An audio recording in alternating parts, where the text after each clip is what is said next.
Chapter 17, Reflections and Revelations. The days following the disastrous fundraiser passed in a blur for Paige. She threw herself into her work at the library, methodically reorganizing shelves and cataloging new arrivals, finding comfort in the familiar routines.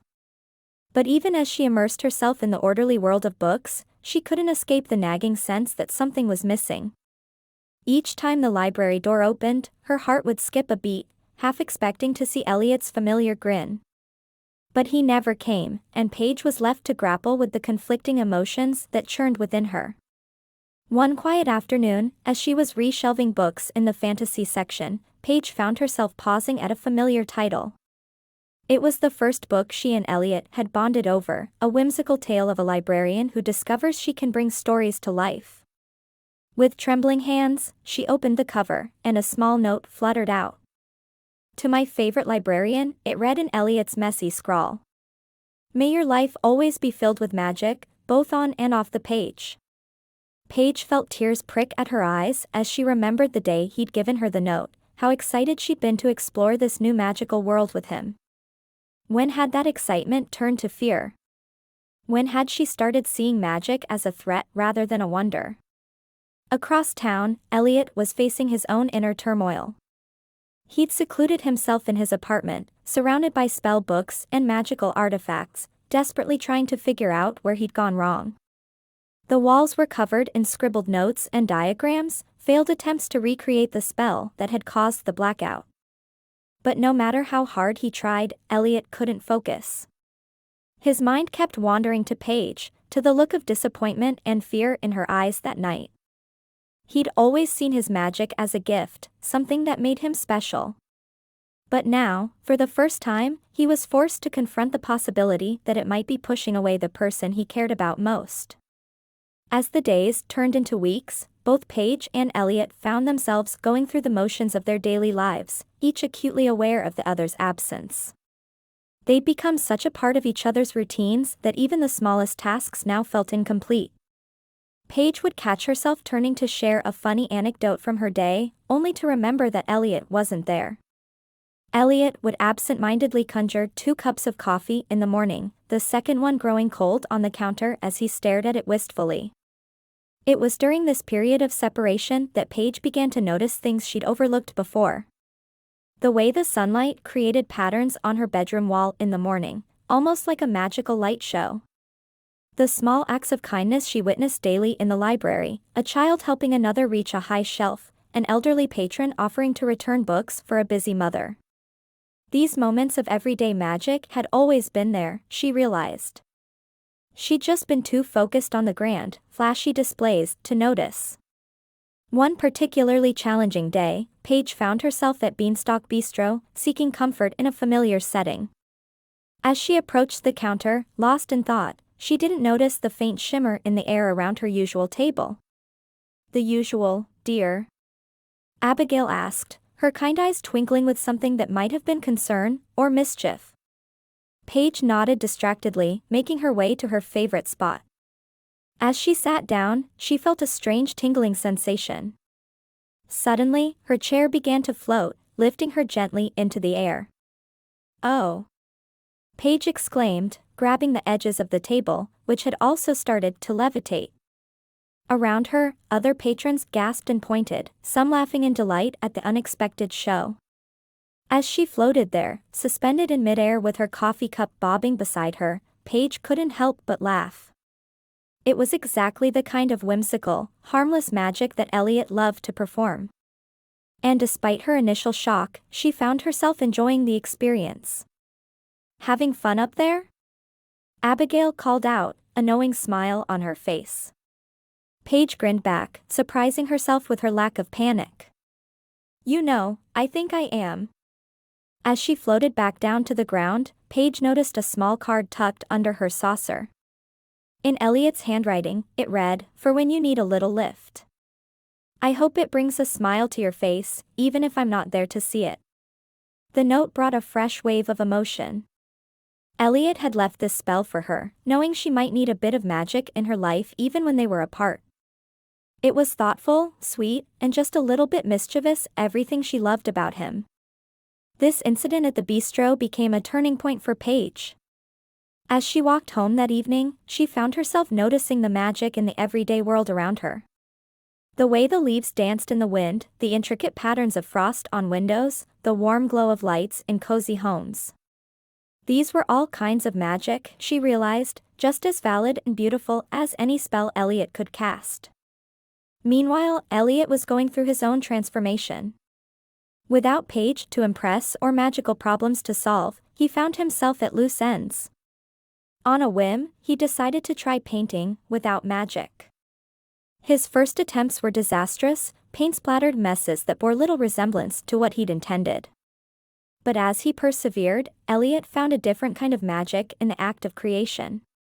The way colors blended on the canvas, the satisfaction of bringing an image to life with nothing but his hands and his imagination, it was exhilarating in a way that was entirely different from casting spells. One afternoon, as he was wrestling with a particularly stubborn landscape, Elliot had a revelation. He'd been relying on magic as a crutch, using it for shortcuts and quick fixes instead of putting in the hard work to truly master something. It was easier to wave a wand and make something happen than to face the possibility of failure. This realization led Elliot to reflect on his relationship with Paige.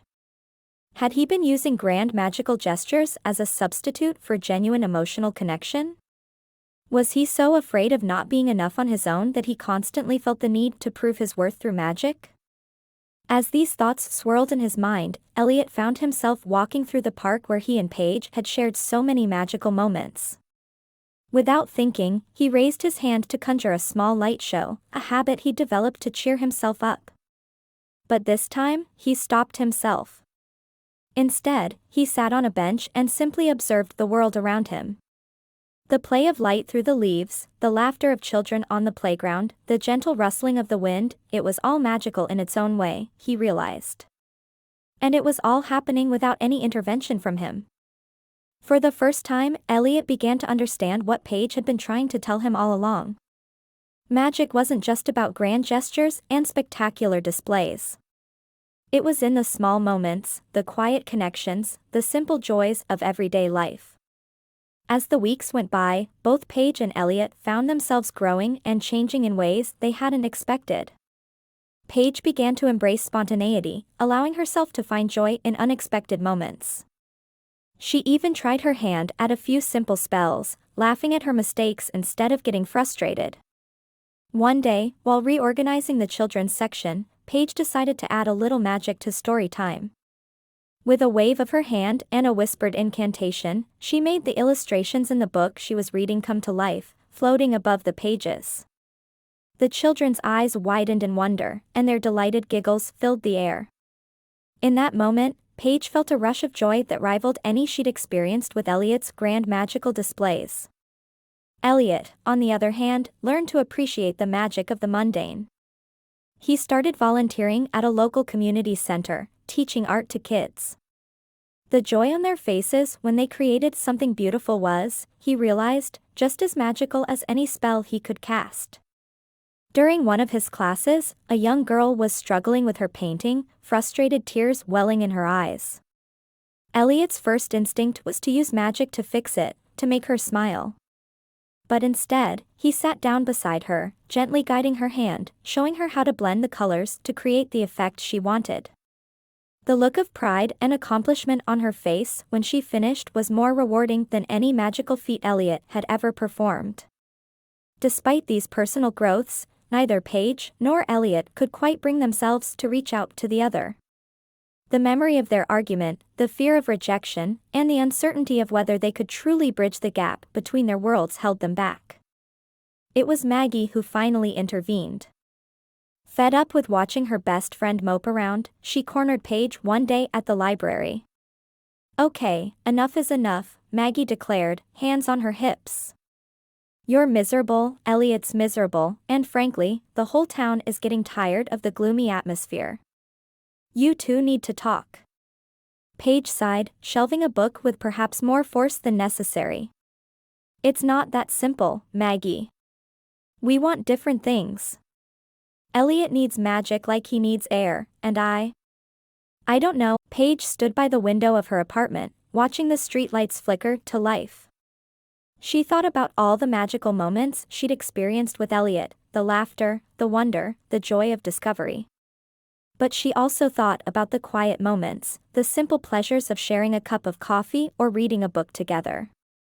She realized that it was these moments, more than any grand magical gesture, that she missed the most.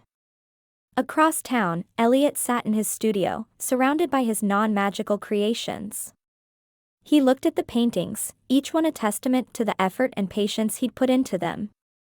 He thought about Paige, about her love for order and structure, and how it balanced his tendency towards chaos. He realized that it was her steady presence, her grounding influence, that had allowed him to truly flourish, both magically and personally. The answer, they both realized, couldn't be found in isolation. They needed to talk, to share their revelations and fears, to see if the love they still felt for each other was strong enough to overcome their differences. With trembling hands, Paige reached for her phone. At the same moment, across town, Elliot was doing the same. Their messages arrived simultaneously. "Can we talk?" As they both stared at their screens, hearts racing, the future hung in the balance. The next step would determine whether their story was one of love overcoming all obstacles, or a bittersweet tale of two worlds that could never quite align. But regardless of the outcome, both Paige and Elliot knew one thing for certain: they had changed. They had grown. And whatever happened next, they would face it with a new understanding of themselves, of each other, and of the true nature of magic in all its forms. Paige took a deep breath, her finger hovering over the reply button. She thought about all she had learned in the past weeks, about magic, about herself, about what truly mattered in life. With a surge of determination, she typed out her response: "Yes. Meet me at our spot in the park in an hour?" Across town, Elliot's phone buzzed with Paige's reply. A mix of relief and nervousness washed over him as he read her message. He glanced at his latest painting, a scene of the very park where they were about to meet. Without magic, he had captured the essence of the place, the way the light dappled through the leaves, the sense of peace and possibility. It was, he realized, a perfect representation of what he had learned during their time apart.